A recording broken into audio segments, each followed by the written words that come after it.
right, fifth grade. Today we are going to work in our sketchbooks. All you need is a pencil, and you should have a ruler or there's some stencils in the room that are green that have different shapes on them that have a straight edge as well. Those work really well for what we're doing.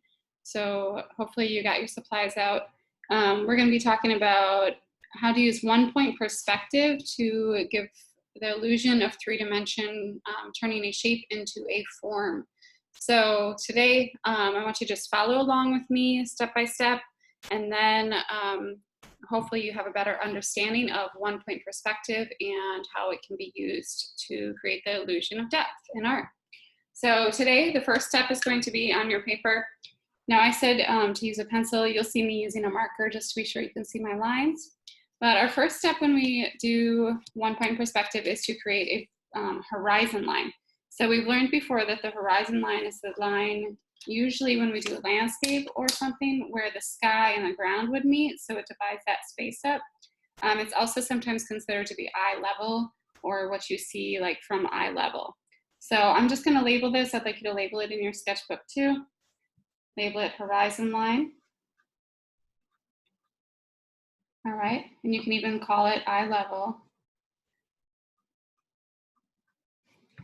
All right, so after you get that done, our next step then is to create a vanishing point.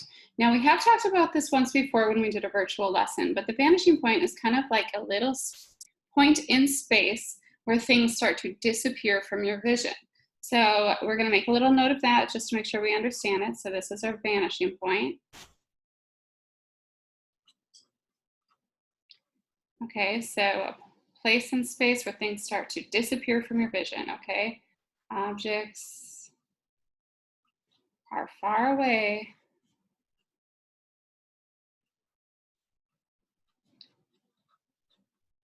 Vanish. I'm going to say they vanish, okay? Because when you look at the word vanishing, the words vanishing point, it helps if you remember the word vanish is in there, and that helps us to understand it better too. So when things get so far off in space, they start to disappear from our vision because they're so far off. So that's what we need to think of when we think about this vanishing point. Okay, so next what we're going to do is we're going to work on using our vanishing point to make some shapes turn into forms.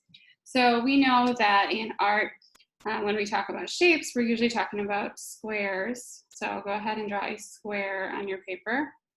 We talk about circles, a lot of our geometric shapes. If you have the stencils, you can use those to make yourself some shapes today. You know, our math shapes. So we have triangles. Okay, so at least have one circle, one square, and one triangle on your paper somewhere to the left or the right of the vanishing point. I would prefer if it's not right below it, because when it is right below the vanishing point, it gets a little bit tricky and you can't do the same steps that I'm doing. So either to the left or the right of the vanishing point. All right, so hopefully we can pause the video. You can take a moment to make sure you get your shapes drawn. Okay, so when we look at a square, we consider that a 2-dimensional object. Okay, we call it 2D. That means that it's flat, it only has length and width. Okay, when we talk about 3-dimensional forms, we talk about it having length, width, and depth. So we're going to create these, we're going to turn these shapes into forms by using our rulers or our straight edge that you have. Now, the first step is to take all of your corners to the vanishing point. So I'm lining up my ruler on the corner and on my vanishing point. I'm going to take my pencil or marker and create a diagonal line that goes to the vanishing point from the corner. I'm going to do that from all 3 sides. Okay, so I'm going to go from this corner. I'm going to line it up with that vanishing point. I'm going to go from this corner to the vanishing point. Whoops, it's harder with this marker here. There we go. So we have diagonal lines from each of our corners to the vanishing point. Sometimes artists will do it from the bottom corner, but I don't like to do that because it'll cut my shape in half. But you could imagine, you know, where that line would be, but you don't need to do that one. So I'm going to give you, hopefully you can pause it, take a moment to create your diagonal lines that go to your vanishing point. So after that, our next step is to close the form. So to close the form, I'm going to show you a couple little tricks that I like to use just to make sure that it's accurate. So we also have some more math vocabulary today, but one thing I want you to remember is that when you close your form, you want to use parallel lines. Now, if I were there, I would ask you what are parallel lines, but since I'm not, I'm going to define it for you. So we know that parallel lines are lines that go in the same direction, but they would never intersect each other. So they would continue on and on and on, but they would never meet each other and they would never intersect or cross each other. Okay, so when we close our form, we want to think about lines that are parallel to our original shape. Okay, so my original shape is my square. So the easiest way to create my parallel lines is to line up my ruler on the original line that I had for my square edge, and then just slide my ruler up. Then what I'm gonna do is I'm gonna do that parallel line between my two diagonal or orthogonal lines, and that creates the top of my cube. So this line and this line are parallel to each other. All right, to close that form on the other side, I'm doing the same thing. So I line my ruler up on my original side of my square, and I just slide it over to create that parallel line. And at this time, I'm going to meet the last one I just did. Okay, so that creates the other side of my cube. Okay, so when it's 3D, it has length, width, and depth. Okay, when it's two-dimensional, it's just flat.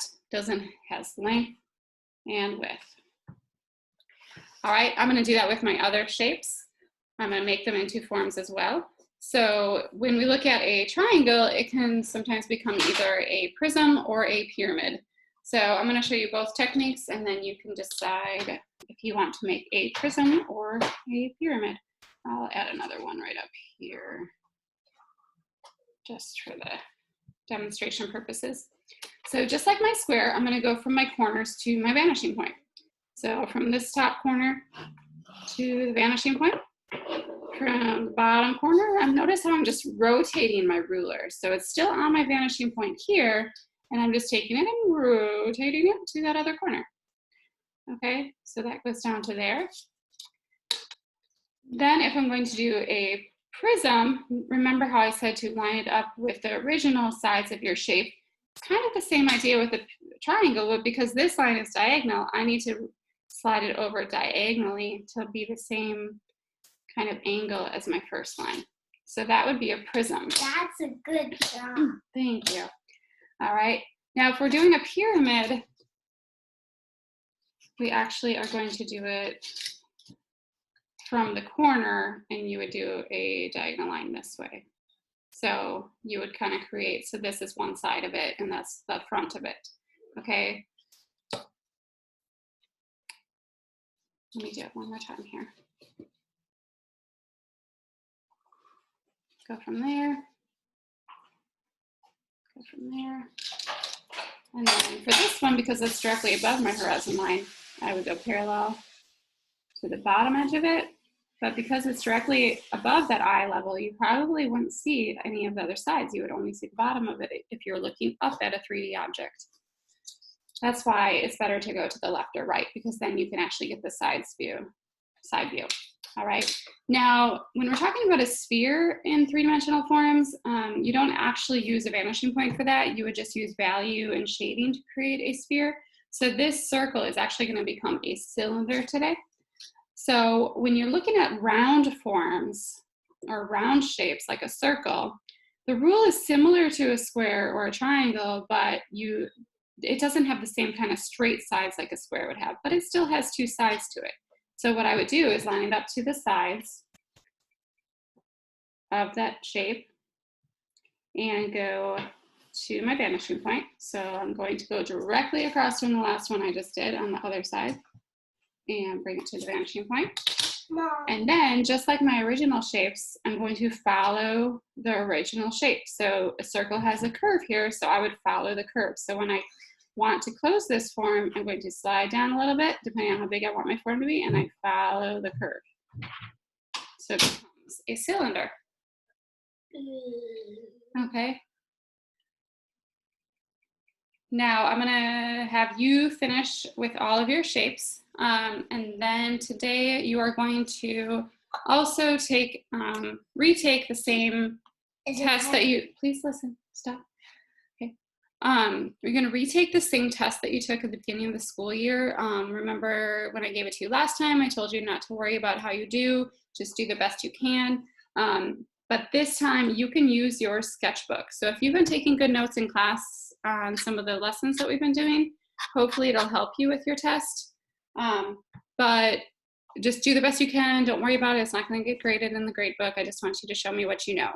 Okay, so a lot of the stuff that we did today in our lesson will be on that little test as well. So just try to do the best you can. And we will see you next time.